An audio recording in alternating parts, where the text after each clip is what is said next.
Dober dan, lepo pozdravljeni na drugi novinarski konferenci, ki jo v mesecu januarju prireja Slovenska matica. Druga tiskovna konferenca, torej prejšnjič smo predstavili 5 knjig, danes 3 nove, kar priča seveda tudi o izjemni knjižni plodovitosti in delavnosti tudi uredništva Slovenske matice. Dovolite, da najprej na začetku predstavim današnje goste naše novinarske konference. Najprej profesorja, doktorja Dimitrija Rupla, ki bo predstavil svojo knjigo Podobe iz resničnosti. Lep pozdrav tudi profesorju doktorju Sašu Jeršetu, ki je za Slovensko matico pripravil rokopis dela Sociodiceja predmoderne. In seveda nikakor nazadnje lep pozdrav tudi predsedniku Slovenske matice, doktorju Alešu Gabriču, ki je urednik matičine zbirke Odstiranja, v kateri izhajajo prispevki s simpozijev, ki jih Slovenska matica organizira v spomin ali počastitev različnih obletnic, bodisi dogodkov ali znamenitih slovenskih osebnosti. Knjigo 200 let Ljubljanskega kongresa, torej kongres po kongresu, je uredil gospod Antoličič, Gregor Antoličič, ki pa danes ni z nami, opravičil se zaradi zelo prijetnega dogodka, ker se bo številnim Slovencem pridružil najbrž kmalu prav še en član ali članica. Tako, torej, lep pozdrav tudi vsem vam, ki ste danes tukaj z nami in ki skrbno spremljate matičine knjižne izdaje in o njih tudi publicirate, objavljate prispevke. Naj se vam takoj za to delo in vašo promocijo naših del seveda tudi iskreno zahvalim. In zdaj se obračam k doktorju Dimitriju Ruplu.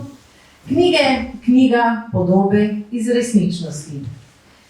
Delo, ki je nekako dvodelno, bi rekli, v prvem, prikazuje avtor predvsem z številnim faktografskim dokumentarnim gradivom osamosvojitveno in po osamosvojitveno obdobje, in drugi, ki je nekoliko bolj esejističen, to je korespondenca med doktorjem Ruplom in Borutom Trekmanom, s katerim smo se zelo veselili, da bo knjiga izšla, žal pa se je tik pred njenim izidom od nas poslovil in naj mu bo ta knjiga čudovit spomin nam.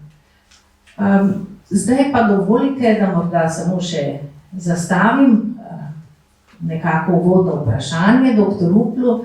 Naslov Podobe iz resničnosti, podnaslov vaše knjige Od Šumija do Valenčaka, seveda asociira na drugega znamenitega avtorja Slovenske matice, Ivana Cankarja, njegove Podobe iz sanj. In hkrati se od njih, seveda z bi rekla, pristopom, žanrom, ki je izrazito dokumentarn, tudi odmika.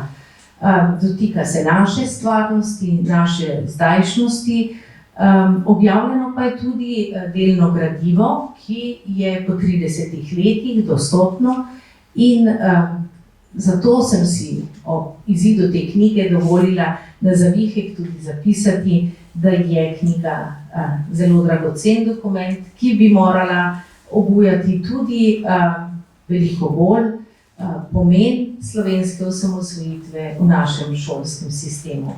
Seveda pa bo veliko več povedal dr. Rupel. Izvolite, beseda je vaša.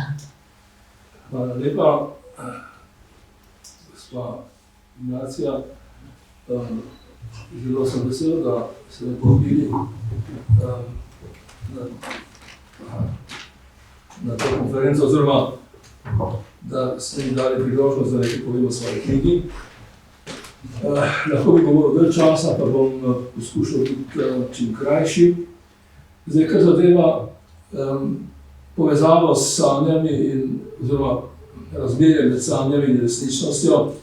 Veste, po eni strani seveda se Slovenci zelo radi ukvarjamo s sanjami. Recimo, da podobe iz sanj pomenijo literaturo, leposlovje, ne?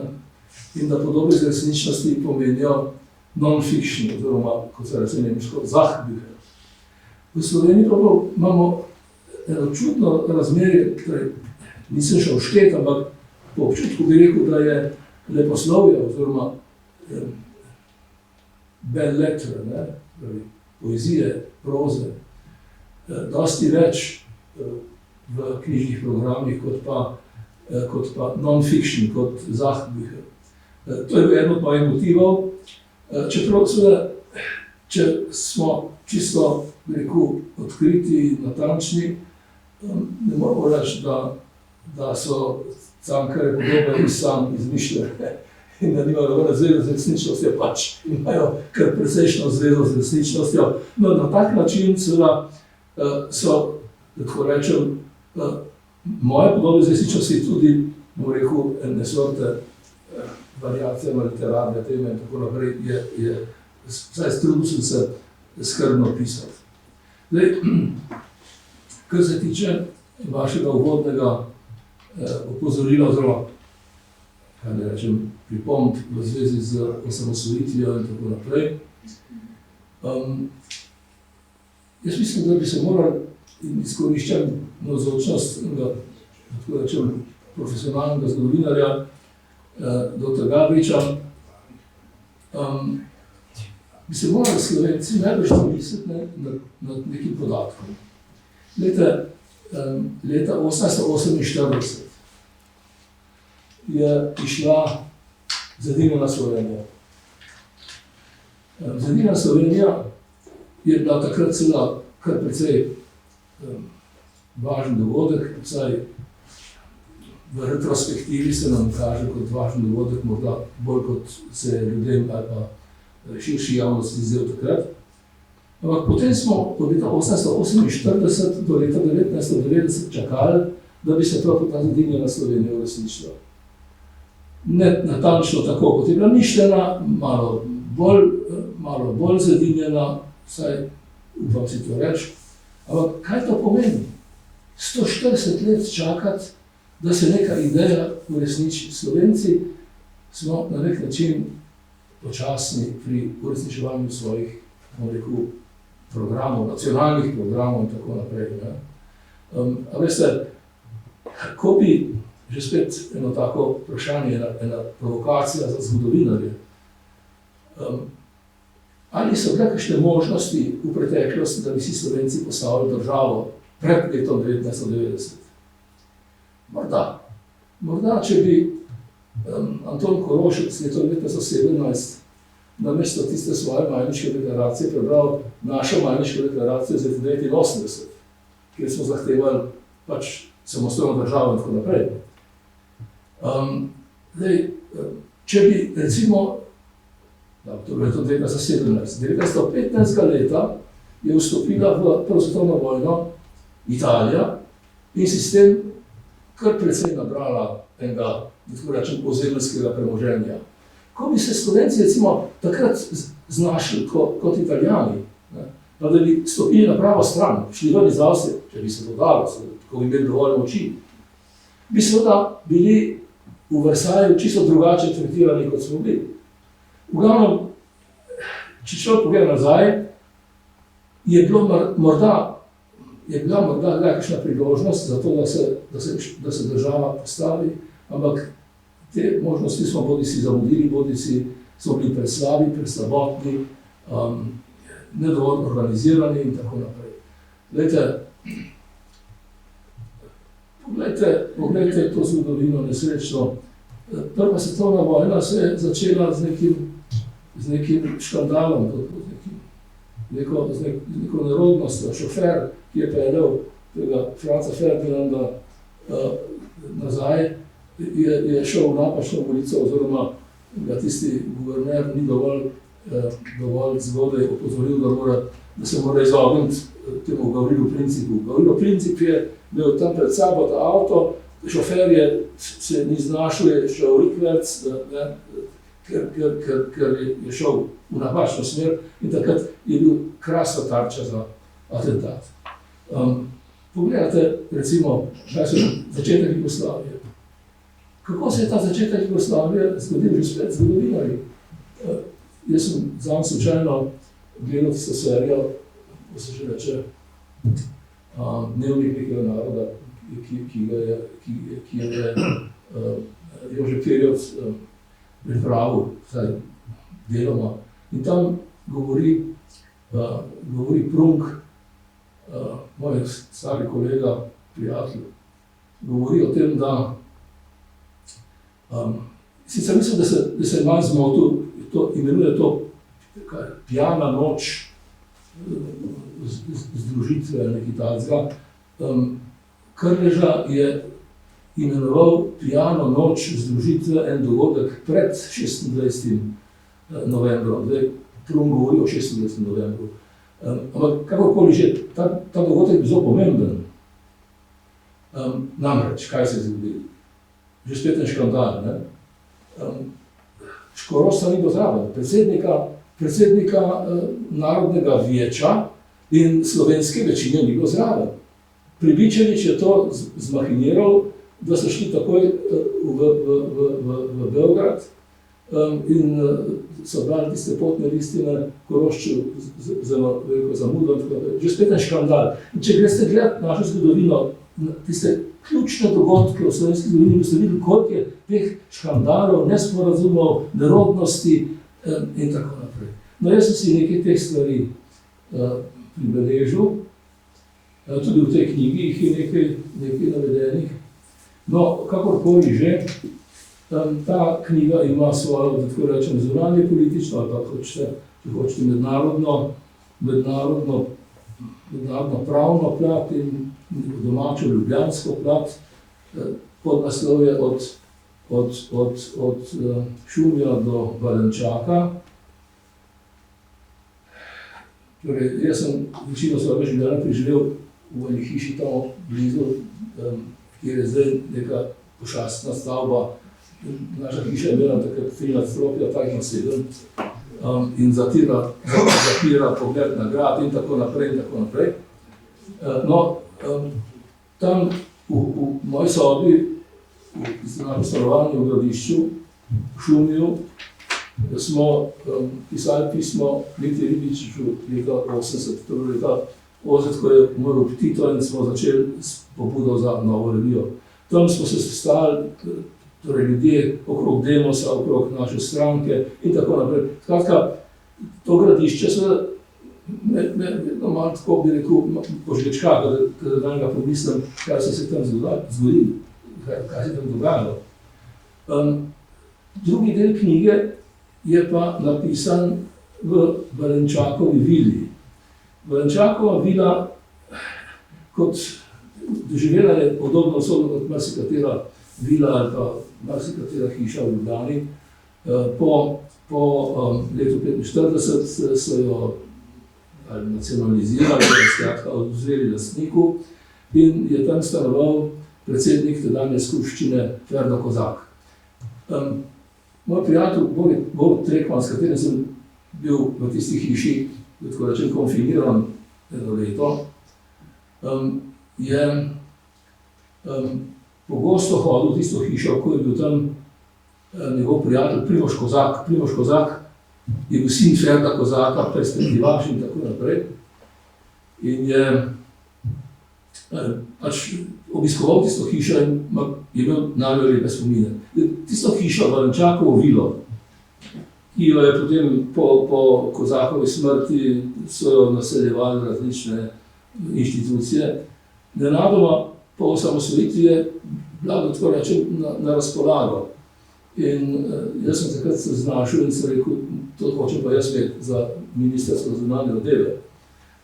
Predstavljal sem si, da bi lahko tam bil en tak protokolarni oddelek, namreč na uni strani, to je vis-a-vis Mladika je Mladika je bivša bolnišnica, pa bivša šola, skratka ni bila prvotno namenjena zunanjim zadevam, protokolu, diplomaciji in tako naprej. No, kakorkoli že, takrat, ko smo nehali predsedovati Evropski uniji, konec leta 2008, je tedajni predsednik republike naredil eno dejanje, ki seveda o njem lahko marsikaj rečemo, ampak je bilo zelo nenavadno in prav unikatno. On je odrekel podpis pod listino, ki bi bodisi mene, bodisi Trekmana poslala za veleposlanika v tujino. Jaz sem imel že avstrijski agreman, kot se temu reče. Obe dve vladi, Janševa in Pahorjeva vlada, sta potrdili ta moj odhod v Avstrijo, vendar je Türk to zadržal, enako pri Trekmanu, on bi moral pa v Berlin. No in sva se znašla tam v enem kazenskem oddelku te vile in nismo imeli nobenega dela. In sva si pisala dolga pisma o razmerah v Sloveniji in seveda jaz nisem niti najmanj mislil, da bi to objavljal. To sem jaz nekako potem, sicer res, da sem to zbral, pa tudi Trekman je potem to zbral, pa sem jaz prišel na idejo, zakaj ne bi tega objavila po 10 letih, pa 12 letih, 13. No in ugotovil sem, da je marsikaj danes tako, kot je bilo takrat. Te besede mogoče znamo zvenijo, pa ne bom več komentiral naprej. Ta knjiga govori skratka o osamosvojitvi, govori o zadevah tudi potem pozneje, po letu 8. Zdaj, kar zadeva osamosvojitev, opozarjam na dve poglavji, ki sem jih pravzaprav dodal pozneje, ki sta pa zelo pomembni. Eno poglavje zadeva nemške arhive, namreč Nemčija je odprla arhive svojega zunanjega ministrstva lani in to sta dve zelo debeli knjigi, kjer so vsi dokumenti, vse depeše, vsa pisma, vsi opomniki in tako naprej nemškega zunanjega ministrstva za leto 1991. Seveda, leta 1991 je bila povezava med Slovenijo in Nemčijo zelo intenzivna in tam seveda sem našel sebe in Kučana in celo vrsto slovenskih dejavnikov, opisanih, moram reči, zelo korektno in zelo prijazno.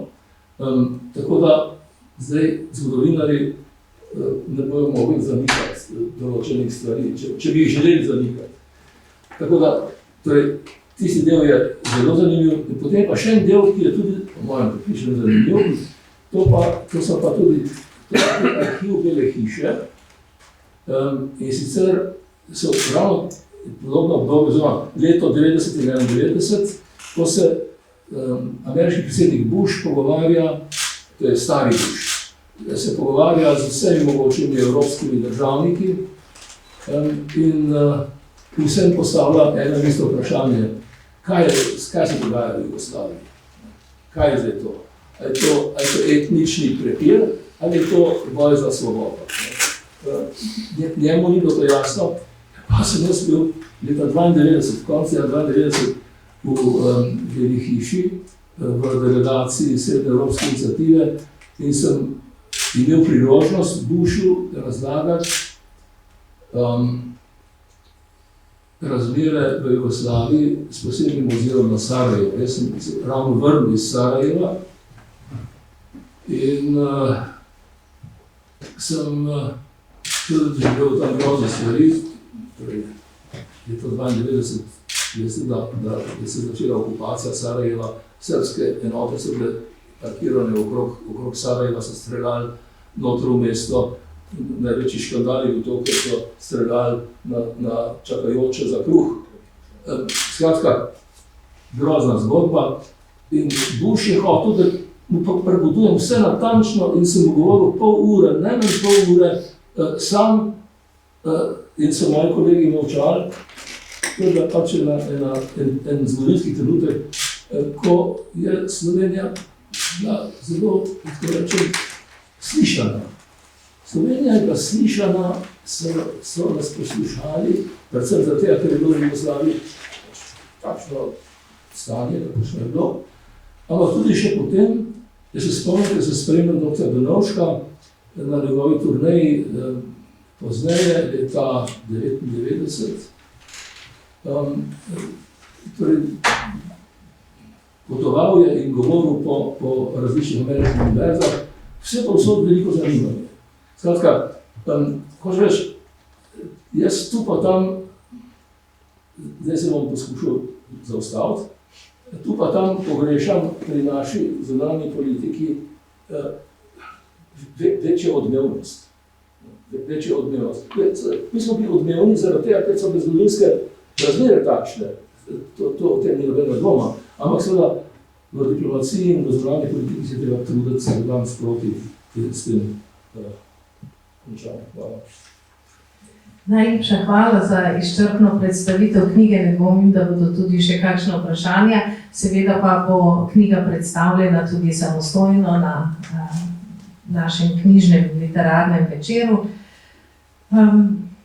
Pravzaprav ne skrivate, da za vse tiste kritike, ki bodo govorili, da je to izrazito subjektiven prikaz na slovensko osamosvojitev, s podnaslovom ne skrivate, da gre tudi za postaje vašega življenja, od Šumija do Valenčaka in da se pravzaprav ta dva nivoja dojemanja našega bivanja in tudi našega delovanja v družbi vedno neizprosno prekrivata. Naj se ob tej priložnosti tudi zahvalim urednici te knjige, gospe Tadeji Petrovčič-Jerina, ki je temeljito sodelovala z avtorjem, da je tako tretja knjiga doktorja Dimitrija Rupla Podobe iz resničnosti pri Slovenski matici izšla. Hkrati pa velja zahvala tudi Ministrstvu za kulturo Republike Slovenije, ki je knjigo finančno podprlo. In naprej, nekoliko nazaj v času, enako pa ostajamo znotraj vprašanja družbenega, politike, knjiga Sociodiceja pred modernem Saše Jeršeta, ki govori o ustvarjanju družbenega smisla v poznem, srednjem in zgodnjem novem veku. Gospod dr. Saša Jerše je profesor za zgodovino na Filozofski fakulteti Univerze v Ljubljani in v tem svojem delu prepleta seveda zgodovinsko tematiko tudi z umetnostno zgodovinsko, likovno. Ukvarjate se z vprašanjem moči, družbene konstituiranosti neke oblasti v nekem času in prostoru, tudi iz perspektive, kako so oblastniki prikazani na umetniških upodobitvah tistega časa, torej zelo zanimivo branje. Dr. Jerše, izvolite, lahko predstavite svoje delo. Hvala lepa. Izhodiščna vprašanja ali pa teza, ki me je gnala v raziskovanje pred mnogimi leti, ko sem se loteval te knjige ali pa teh tem, je bila teza, da nobena družba, nobena politična skupnost ne obstaja kar sama zase, ne obstaja v nekem praznem prostoru, ampak vedno potrebuje neko legitimacijo, tako pred sabo, pred svojimi člani te politične skupnosti, zato da se vzpostavi nek red, ki je sprejemljiv, ki je konstitutiven za to družbo, kako tudi pred drugimi. pred drugimi političnimi skupnostmi. Mislim, da me oba cenjena profesorja, ki sedita za to mizo, me boste, verjamem, da potrdila. To tako iz zgodovinskih raziskav, kot iz lastne državniške izkušnje. Zato, da ti vzpostaviš neko politično skupnost, jo moraš osmisliti. Jo moraš osmisliti pred svojimi člani in seveda pred drugimi političnimi skupnostmi. No in imajo vprašanje, ker se vendar ukvarjam z obdobjem predmoderne, torej z nekaj obdobjem, ki sega nekako od 13. pa do 18. stoletja, obdobje, ki ga imenujemo obdobje predmoderne, je, da takrat je vendar šlo pa precej drugače kot danes, v obdobju moderne ali pa postmoderne, in za svojo analizo. Seveda me pa tukaj niso zanimali recimo filozofski traktati ali pa politični traktati neke oske akademske ali pa politične oblastne elite, ampak me je zanimalo, kako se ta smisel v neki živi politični stvarnosti, v nekem vsakodnevni politični stvarnosti ustvarja in kako deluje. In zato sem si vzel v analizo tisto, kar je bilo vsem na očeh. Danes temu pravimo, bi rekli, nekakšen politični PR, gre pa za vrhunske umetnine treh različnih političnih skupnosti. In sicer republikanske, vzel sem si Sieno v 14. stoletju in tisto slavno Lorencettijevo alegorijo dobre in slabe vladavine. Vzel sem si potem stanovsko politično skupnost, kakršna je torej z obe dežele Štajerska, Koroška in Kranjska, ki so v konec 15. v začetku 16. stoletja, je kakšna stanovska ali pa aristokratska skupnost in slednjič potem še Maksimiljana I. in njegov politični PR ali pa njegovo politično propagando, ki v 16. stoletju, ki je zastopalo ta monarhični princip ali pa monarhično politično skupnost. In to, kar se mi je pokazalo skozi, no in ta knjiga je torej razdeljena v treh poglavjih, v katerih te tri skupnosti analiziram na podlagi teh res, kot rečeno, impresivnih umetnin, torej Lorencettijev sem omenil, potem imamo v Gradcu in na Ptuju imamo dve sijajni umetnini, ki jih je umetnostna zgodovina pravzaprav spregledala ali pa sta ostali v fusnotah, to je slika božjih kazni in božje milosti na graški stolnici in pa podoba triplex status mundi v župnijski cerkvi na Ptuju. Obe deli se pripisujete enemu krasnemu, imenitnemu freskantu z 15. stoletja, ki je deloval tukaj na slovenskem prostoru, zlasti na Koroškem, to je Tomaž iz Beljaka, in pa potem tretje poglavje je pa torej namenjeno Maksimiljanu I. in njegovemu zelo plodovitemu sodelovanju z Albrechtom Dürerjem, iz katerega z tega sodelovanja je išlo nekaj razkošnih del. Torej, in kar se mi je pravzaprav pokazalo zdaj, če tudi pri analizi teh sicer različnih političnih skupnosti, tudi v različnih časovnih obdobjih, torej 14., 15. in pa zgodnje 16. stoletje, je, da v obdobju predmoderne, čeravno so po svoji ustavi te skupnosti različne, pa imajo isti fundament, znotraj katerega se ta njihov smisel vzpostavlja, in ta fundament vzpostavljajo seveda kreposti, tako te kardinalne kot teološke, vzpostavlja biblično krščanstvo in vzpostavlja katoliška cerkev. To je tisti fundament, ki pa se križa s tremi stvarnostmi. In to so pa tremi stvarnostmi, in to je živeta stvarnost, ki seveda ni mogoče uiti, želena stvarnost, kateri seveda vsi stremijo, ali pa kateri se stremi, in to je stvarnost miru na tem svetu in seveda še tretja vrsta stvar, pa še tretji rang stvarnosti, to je pa večna stvarnost, torej mir na onem svetu. In v prepletanju teh treh stvarnosti, ki so seveda nekakšno vse skupaj daje neko politično fikcijo,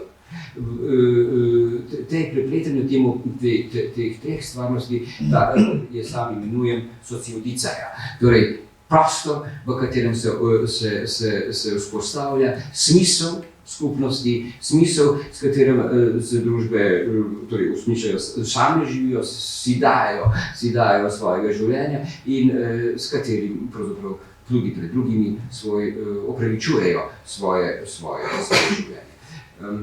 Nekako tako. Hvala. Hvala vam za to predstavitev. Vsekakor pa bi morda še nekoliko povedali tudi o likovnih virih, saj se moramo nenazadnje zahvaliti, da smo lahko gradivo tudi ponatisnili v tej knjigi. Tukaj se moram posebej zahvaliti župnijskemu uradu, župnijske cerkve Svetega Jurija na Ptuju, ki je prijazno dovolil reprodukcijo te triplex status, te umetnine, triplex status mudi.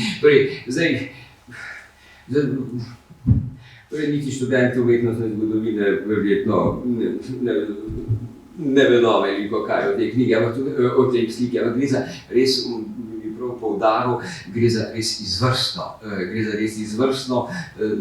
izvrstno umetnino. Če bi ta umetnina bila, ne vem, v Firencah, vsi jo hodili gledati, torej gre za izvrstno delo. No in druga stvar, tudi na naslovnici je ta slika treh redov sveta Tomaža iz Beljaka. No in pa posebna zahvala gre pa tudi Dunajski Albertina, ki mi je dovolila, ali ki nam je dovolila reprodukcijo teh knjig in pa teh slik in pa avstrijski nacionalni knjižnici. Tukaj so se obe inštituciji izkazali bolj darežljive, kot bi človek upal pričakovati. Ja, hvala lepa in seveda hvala tudi vam za ta rokopis, zanimiv razpravo, študijo, ki bo nedvomno obogatila razmišljanje o volji do moči nekoč in danes. In zdaj se obračam k predsedniku, doktorju Alešu Gabriču, da bo predstavil tudi zbornik Kongres po kongresu, ki je izšel na osnovi simpozija. To je bil dvodnevni simpozij v mesecu maju 2021, ki je bil sicer izveden v posebnih, pandemičnih razmerah, vemo, kakšen čas je bil to. Enako pa je bilo tudi 200 let nazaj, čas, ko Slovenija ni bila samo nerodna, kakor nam je pravkar pripovedoval dr. Rupel, ampak je bila tudi nekako politično središče Evrope v času Ljubljanskega kongresa. Kakšno središče izpričuje tudi zemljevidi, ki so na platnicah te knjige, na notranjih platnicah knjige in ki prikazujejo tudi, kako so v takratni Ljubljani bili razporejeni politični veljaki. Kateri, kdo in kaj so govorili, pa več. Dr. Aleš Gabrič. Najlepša hvala. Torej, opravičilo, zakaj urednika ni, je bilo že povedano. Torej, gre čisto osebne, vesele, družinske zadeve. Morda pa bi za začetek se vrnil k tistem, kar je že gospod Rupel na začetku napovedal. takšne ali drugačne narodnosti iz leta 1918, vidimo Koroščeva odsotnost. Ravno to je bila tudi mislim, da je eden od referatov, ena od tem iz enega zbornika, ki smo ga predčasno imeli na račun simpozija Slovenije v letu 1918 oziroma slovenski prelom, mislim, da je tam Andrej Rahten o tem razpravljal, torej o Koroščevi odsotnosti in njegovem delu v Ženevi. In ravno tisti zbornik slovenski prelom 1918, pa še en drugi zbornik v 150-letnici ljubljanskega plebiscita tabora, ljubljanskega tabora, Vižmarskega tabora, je bil pobuda za to, da premislimo, da to vrstne knjige damo v eno zbirko. In rezultat tega je seveda tudi zbirka odstiranja, seveda smo se pa torej nekaterih tem tudi že dotikali, ker pa po drugi strani pove, da hočemo seveda te položaje odpirati te problematične, oziroma ne bom rekel problematične, prelomne letnice. Torej, 200 let po Ljubljanskem kongresu pobuda za simpozij je bila pravzaprav iz dveh koncev, po eni strani strani Andreja Rahtena, ki je to dal v okviru, organiziral odhod v okviru Društva za diplomatsko zgodovino. Po drugi strani je bila pobuda iz Slovenske matice in seveda potem je prevladala ta ideja, saj glede lokacije, kje naj bi simpozij bil. Če bomo govorili o Ljubljanskem kongresu, je najbolj smiselno, da je to na Kongresnem trgu v Ljubljani, kjer je to tudi potekalo. Seveda v palači, ki je ni več torej, ker je sedaj tam univerza oziroma v starem deželnem dvorcu, ki je bil še pred tem. Ideja je seveda tudi bila ta, da ne bomo odkrivali tople vode in se ponavljali pri tistem, kar je 6 let pred tem slavil Dunaj, torej 200-letnico Dunajskega kongresa, ki je takrat tudi pripravil velike publikacije, veliko razstavo v Belvederu in tako naprej. Ampak da poskušamo pri tem povedati, kaj je bilo specifičnega v Ljubljani, zakaj je bila Ljubljana izbrana. Torej, konkurent Ljubljane je takrat bila Gorica, ki je bila seveda bližja dogajanju, ki je diktirala kongresno dogajanje, torej upori na italijanskem Apeninskem polotoku, torej enote, ki jih je treba poslati, pa rabijo sklepe bližje iz Gorice kot iz Ljubljane. Pa so ugotovili, da Ljubljana takrat ustreza vsaj tistim pogojem, da lahko gosti ves ta diplomatski zbor, ki je nakazan, ko se je Ljubljana takrat temu pravzaprav prilagodila in iz enega malega provincialnega deželnega mesteca postala za nekaj časa središče Evrope, ali pa bomo rekli središče sveta, in je prikazano na zemljevidih, ki jih je Ignacija že pokazala in so pravzaprav izdelani posebej za to publikacijo. Torej, kaj je Ljubljana? Zato smo seveda obrnili v simpoziju in na to posledično tudi v knjigi zaporedje referatov. Torej, da smo dali to mednarodno diplomacijo, ki je bila strani Svete alianse že opisana tudi v številnih knjigah in monografijah strani številnih evropskih avtorjev. Na drugo mesto, na prvo mesto pa smo postavili Ljubljano in kaj je to dejansko za Ljubljano pomenilo. Po eni strani že kakšna poročanja, kakšne informacije so iz Ljubljane prihajale, kdo je te informacije pošiljal, torej tisti vodilni avstrijski diplomati, ki so bili tukaj nameščeni in kot pravi imamo tudi opisano, v katerih prostorih, v katerih palačah so bile nameščeni. Kako se je temu prilagodila Ljubljana, kar pomeni, kje so našli te možnosti, da so v velike palače, ali tukaj dol po Gosposki ulici, ali na Bregu, ali v Škofijski palači sploh lahko namestili vse te diplomate, torej 2 cesarja, še kakšnega kralja zraven in diplomatske zbore, da so to vse našli. Ker se seveda, vemo, diplomati vedno samo ne pogovarjajo, ampak rabijo tudi malce počitka, smo se seveda tudi vprašali, kaj so naredili ob tistih trenutkih, ko so hoteli prisluhniti nežni glasbi, ko so se hoteli malce sprehoditi sem ali tja, torej kako je bila Ljubljana takrat preurejena. Vemo, da kongresni trg je bil preurejen takrat.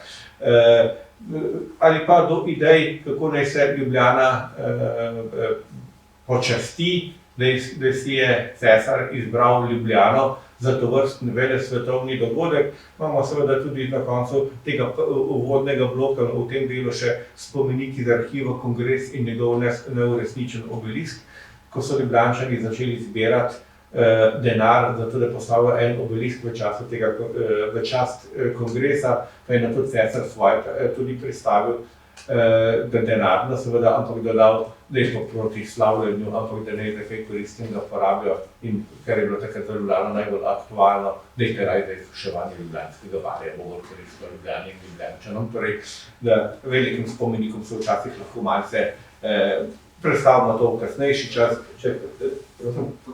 lahko počakali. Tisto, kar je pa za Ljubljančane bolj pomembno, je pa denar seveda potem tja šel, oziroma so potem med Ljubljančani izvedli referendum, ali ne gre za izsuševanje barja, ali ne gre za uresničitev zopečenega predloga, ki je padel v času kongresa, da je tudi Ljubljana dobi tisto, kar so druga tovrstna mesta že imela, Ljubljana pa še ne, ustanovitev deželnega muzeja, torej predhodnika našega narodnega muzeja. Torej, kam se naj finance namenja? Seveda, torej, da celo ljudstvo glasuje na plebiscitu, zakaj lahko ima, torej tisti, ki so denar prispevali.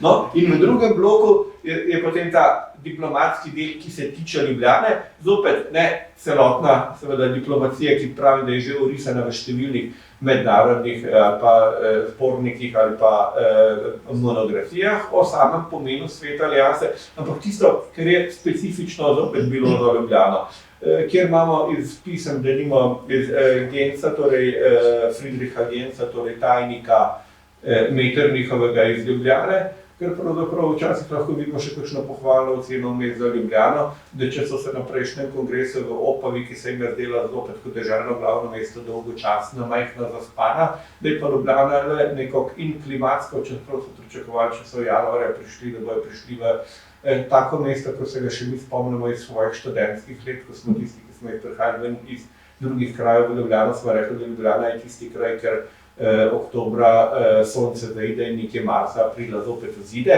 Oni so tudi pričakovali januar takšen, pa je bil lepši, so bili lepši dnevi in so bili pozitivno presenečeni in da so tudi lepše podobe iz Ljubljane na to prihajale v časopise in tabloide po Evropi.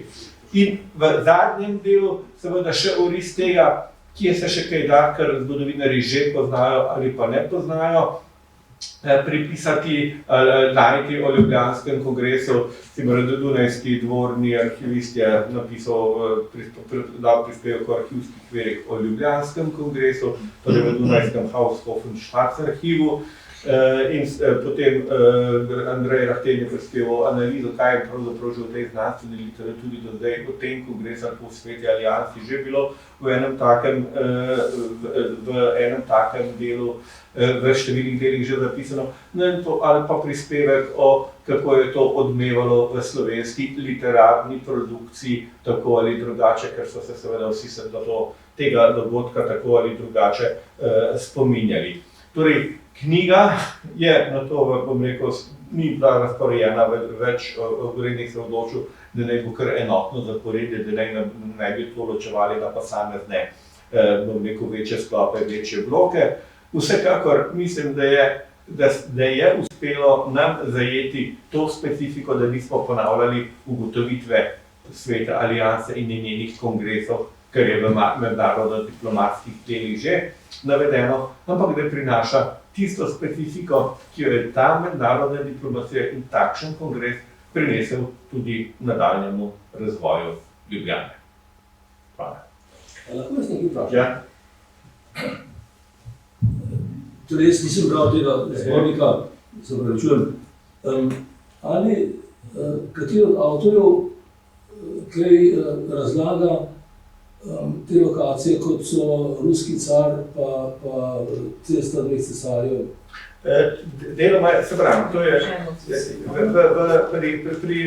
torej, kje so bili kaj nameščeni tako ali drugače, torej, kje naj bi bil še barvna priloga noter, kje naj bi stal ta obelisk narejena, kje so se sprehajali, torej, Cesta dveh cesarjev, ker je bil proti Ljubljanskemu barju sprehajalna pot, gor so se kar sprehajali in je v tej bližini tudi postavljen ta, torej, ki je bil zdaj za časa kongresa obnovljen, torej v hiši Podskak na cesti dveh cesarjev, dokud sta se dva cesarja sprehajala.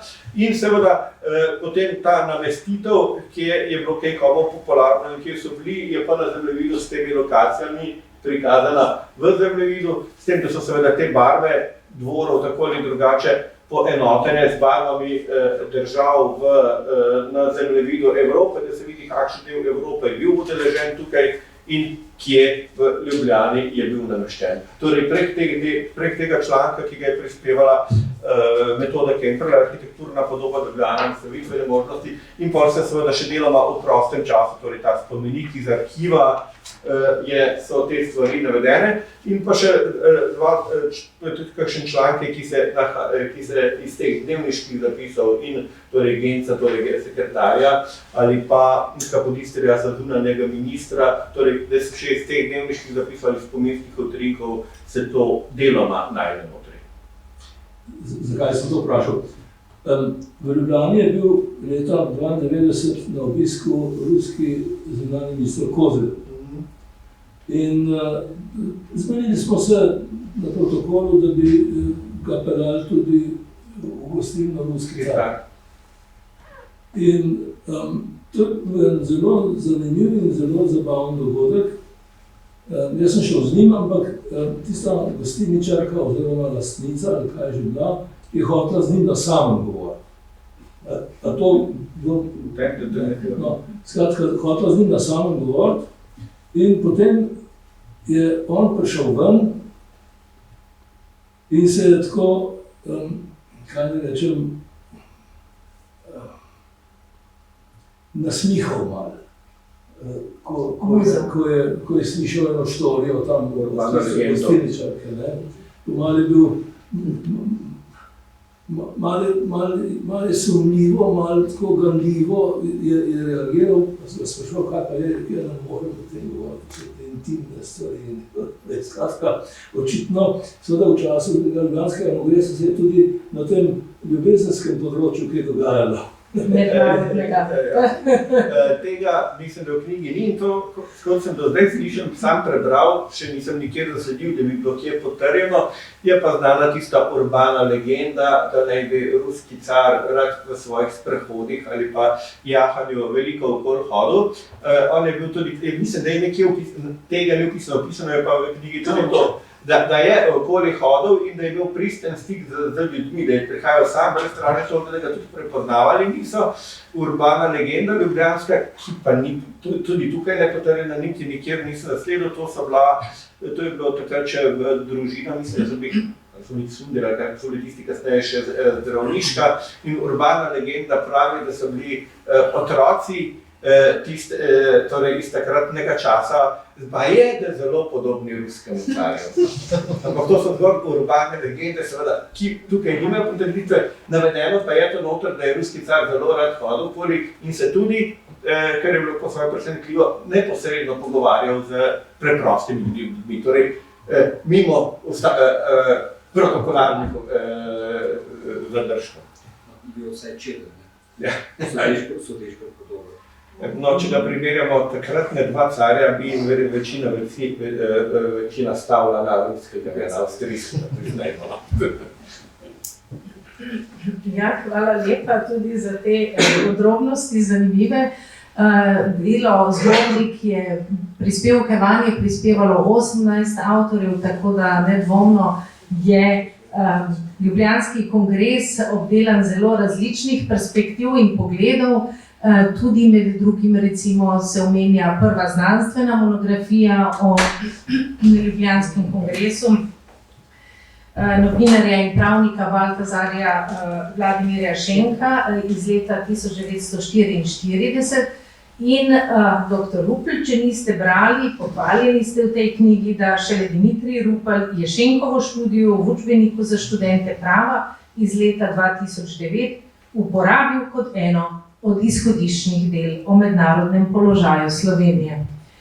Tako da naše knjige se povezujejo, avtorji tudi med seboj, zdaj pa marsikaj ste slišali, seveda pa so vsi odprti tudi za vaše vprašanje. Izvolite. Morda samo še to, da vidimo, kako smo načrtovali, pa ni moglo biti vse uresničeno zaradi dolgoletnih razmer. Ta Šenkova študija, to je prva analiza, torej doktorat iz leta 1944 opravljen na Ljubljanski univerzi, torej ko je univerza bila zaprta za redni študij, pa so se pravzaprav potekali samo še postdiplomski na dan način študiji in zagovori. Zaradi tega, ker je pač v vojnih letih bila, ni bila izdana, ni bila poznana. In je bilo tudi dogovorjeno in Andrej Rahten je potem pripravil, da je bila pravzaprav prvič zdaj javno natisnjena v tem času 200 letnici. Takrat smo načrtovali tako, da če ne bi COVID prišel, potem deloma je prišlo do tega, da bo točno ob dnevu začetka 200-letnice Ljubljanskega kongresa tiskovna konferenca, kjer bomo najavili simpozij in bo predstavljena ponatis Šenkove knjige. To je bilo točno na konec kongresa, ne bi bil, ampak to nam je pol uspelo izvesti, ampak pravim samo po Zoomu, pa simpozij, katerega rezultat je v tej knjigi. Torej, da pravzaprav imamo iz tistega leta torej 2 knjigi o Ljubljanskem kongresu, prvo analitično študijo, še ne natisnjeno, in seveda zbornik z mednarodno udeležbo, za katero lahko, to se še pozabil dodam, da je tudi že, nekateri Avstrijci so tudi že pokazali interes, da bi šlo vse skupaj v prevod, ker tukaj so vsi članki navedeni tudi v slovenščini, v slovenskem prevodu, torej tudi tujcev, za kar se moramo poleg našim rednim financerjem, torej Agenciji za raziskovalno dejavnost Republike Slovenije pa Mestni občini Ljubljana, zahvaliti še Avstrijskem kulturnem forumu, torej Avstrijskem veleposlaništvu, ki je s svojim dodatnim denarjem omogočilo tako, da imamo celoten zbornik v slovenščini. Torej, zdaj pa, če bomo prišli še do nemške variante, bojo pa mogli še Avstrijci povedati še svoje nekaj. In seveda, kot je že rečeno, gre za delo, v katerem so avtorji zgodovinarji, umetnosti zgodovinarji, zgodovinarji arhitekture, mednarodni diplomati, politologi in tako naprej. Torej, ta skupek tistih, ki na to literarni zgodovinarji, glasbeni zgodovinarji, tisti, ki oblikuje skupek nekega dogajanja, ki ni samo diplomatski, ampak je tudi kulturno družaben. Hvala lepa, morda kakšno vprašanje? Izvolite. Ja. Hvala lepa za besedo. No, jaz imam eno vprašanje za dr. Dimitrija Rupla. Izvaktovače moje ime. Kaj naj rečem, najprej pričevanje, ker bomo v četrtek imeli simpozij o Francetu Bučarju, naj povem tega največ ni v knjigi, ampak France Bučar je znal povedati, da na začetku osamosvajanja nihče ni tako malo vedel kot Dimitrij Rupel in nihče se ni v kratkem času toliko naučil, kakor on. To je pač njegovo pričevanje o vas, ampak razumite to bolj kot priznanje, kot kaj drugega. Vsekakor pa, zdaj sem malo prelistal, se vam toplo zahvalim za to knjigo, za pričevanja, recimo na 87. strani imamo, nisem vedel, da je ta dokument, da bo objavljen strogo zaupno, o vajnem obisku profesor Bučar in vas pri Čošiču, nekako tukaj, ko beremo to, vidimo, po kakšnih kanalih je vse šlo, kakšna domiselnost in kakšen pogum je bil od vas, ki ste bili takrat na krmilu Slovenije. Prosite, me pa vseeno zanima, ta domiselna ideja, da bi šla skupaj k predsedniku Čošiču v Beograd. Takrat ni bil predsednik. Ne, se upravičujem. Ja, to je bila vaša ideja, ali Bučarjeva, to je ena stvar. Bolj pa druga stvar v tem zapisniku, vidimo, da pač puščate možnost federacije ostalega dela Jugoslavije za Srbijo, ampak vidim pa, da Kosovo nič ne omenjeno. Se pravi, takrat je bilo za Srbe že vprašanje Kosova rešeno, ali o tem sploh niste govorili. Oprostite za te detajle. Ja. Kako govorim? Torej,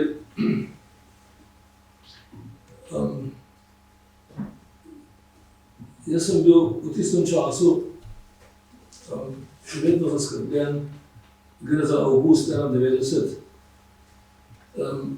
Ali bo JLA zapustila Slovenijo ali ne, in kdaj.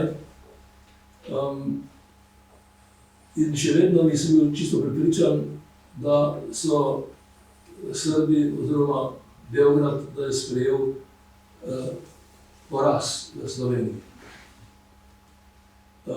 kar je pač bil. No, zdaj, meni se je zdelo pomembno, da se o tem pomenilo s Ćosićem. Ćosić je hodil v Ljubljano relativno pogosto, še v tistih, še v poznih ali pa srednjih 80-ih let. Smo imeli z njim zanimive pogovore, smo se odkregali in tako naprej, a v glavnem smo bili prijatelji. To je danes najbrž težko predstavljivo. Ne? Mi smo bili dejansko ta krog okrog Akademije in Ćosić, smo bili prijatelji. In smo se pogovarjali zelo odkrito, srčno in tako naprej. No, zdaj, takrat ni bilo najbolj, bi rekel, priporočljivo, niti za slovensko javnost, niti za srbsko javnost, reči, da se pogovarjamo, bi rekel, mimo uradnih kanalov in tako naprej. In sva z Bučarjem malo modrovala, seveda. Jaz sem bil skoraj da vsak dan pri njem, tako da sem mu jaz veliko dolžan in moram reči, da me je zelo podpiral in torej, res pa tudi, da sem ga jaz v stranko sprejel, kar je nenavadno, ne, da se s današnjega vidika. Dobro. No, sva modrovala in sem se rekel, zdaj, fajn je bilo govoriti s Ćosićem, sam bilo treba to na nek način kaširati, oziroma malo to prikriti. In sva se napovedala, da greva obiskati japonskega ambasadorja v Beograd. Zakaj japonski ambasador? Natančno ne vem.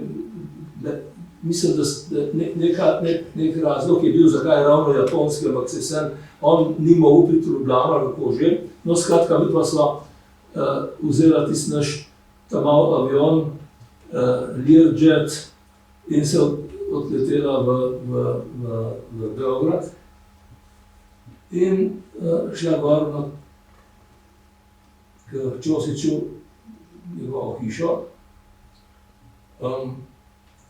Torej, o tej hiši bi lahko govoril še pa o vseh teh komedijah, kako je on do Dedinje prišel, tako naprej, ampak ni važno. No, skratka, mi smo se tam pogovarjali in najmanj interes moj in Bučarjev takrat je bil, da se zmenimo samo o eni stvari, ne o 100 stvarih, ampak o eni stvari. Da Slovenci ne bomo na noben način problematizirali srpskih nacionalnih interesov, pod pogojem, da Srbi ne bodo na noben način ugovarjali slovenskim nacionalnim interesom. Jaz sem bil takrat predstavnik slovenske vlade in slovenske, bom rekel, kaj da rečem, naroda, če hočete, ne? In sem govoril v imenu slovenskega nacionalnega interesa. Nisem govoril o splošni evropski situaciji ali takega, ampak mi je bilo važno, da se zmenimo, da bodo oni pustili nas primer in da bomo mi njih, ne Jugoslavijo. Mi smo se strinjali s Ćosićem, da je Jugoslavija nekaj slabega in da je Marković zločinci in tako naprej. Ampak Slovenci in Srbi sta dve naciji, ki imata svoje nacionalne interese in si ne bosta po prstih hodili. To je bil efekt tistega našega sestanka, bilo je čudovito, to je bilo sredi poletja, na Dedinjah, cel Beograd se je videl tam in tako naprej. Ćosić je bil odličen gostitelj in skratka, bil je čudovito popoldne. Zmenili smo se tudi, da bomo napisali kratek zapisnik v slovenščini in srbščini. Jaz sem bil zadolžen, da ga napišem v slovenščini in da naredimo samo 3 kopije. Ena je zame, ena za Bučarja, ena pa za Kučana. Jaz nisem o tem govoril v ministrstvu, To je morda kakšen moj prijatelj seveda vedel, ne? Boga 3-4 prijatelji, več pa ne. No, in smo jaz osebno sem nesel Kučanu njegov izvod, ker na vsakega sem napisal ime gor. Na svojega moje ime, potem na Kučanova njegovo in na Kučanova njegovo ime. In sem ga njemu odnesel v pisarno. In seveda jaz bom pred ne vem kakšnim sodiščem pričal, da sem jaz to naredil in da je Kučan to vedel. Ne? Kučan je javno izjavil, predsednik bivši Kučan, javno izjavil, da on za to ni vedel in da on tega poročila nikdar ni videl. Ne? Jaz ne znam tega imenovati drugače kot laž. To, recimo, se mi zdi najvažneje povedati v zvezi s stvarjo. Hvala lepa, morda še kakšno vprašanje? A sem odgovoril na vaše vprašanje? Ja, hvala lepa. Ja. Se pravi, Kosova se sploh dotaknili niste. Ja. Morda bi pa sem še anekdotično, se bo profesor Rupel verjetno spomnil, omemba njegove želje po vedenju, ko se arhivi odpirajo, prej pa tudi sam omenil. Prvič sem bil na tistih ameriških študijah, ko je bil profesor za slovanske študije, ko je bil profesor Rupel veleposlanik. In navadno takrat je veleposlanik, ker se bo tudi še spomnil, da je pa navad tudi v sprejemu za Society for Slovene Studies, da ambasada po navadi pijačo dala. In takrat je bila novost, da smo imeli en blok, ker so se takrat odpirali slovenski arhivi in je bil prvič, da je bilo predstavljeno torej 80. leta po odprtih arhivskih dokumentih. Slovenija je takrat odpirala arhiv pred Jugoslavijo in profesor Rupel me je takrat z Božom Repetem, ki so imeli referate na dokumentih iz 80. leta, rekel, fanta, ne morem priti na svet, ker imam službene obveznosti, če mi pa data svoje referate, bojo pa še na večerji opel. Torej je hotel tudi vedeti, kako je še omenjen v 80-ih letih v arhivskih dokumentih. Ja, to je bilo. Ampak zdaj pa še drug poudarek, da se vidi, kako je Slovenija izgubljala na pomenu pa Jugoslavija. Takrat se je ta ameriška asociacija še imenovala, kot smo je rekli, AAAS, torej Ameriško združenje za proučevanje Slavic Studies, slovanskih Sedaj se seveda imenuje Vzhodne Evrope in Evroazije, torej Vzhodne Evrope pa Azije. Torej je ta poudarek iz slovanskega sveta ali pa jugoslovanskega sveta ali pa češko-slovaške ali pa poljske se pomaknil izrazito tudi v tej znanstveni sferi bolj proti vzhodu. Tako, mislim, da smo bili zelo izčrpni. Tudi vprašanja smo očitno izčrpali. V imenu Slovenske matice se vam najlepše zahvaljujem za današnjo udeležbo in seveda želim tudi našim 3 novim knjižnim novostim lepo pot med bralce. Hvala lepa vsem.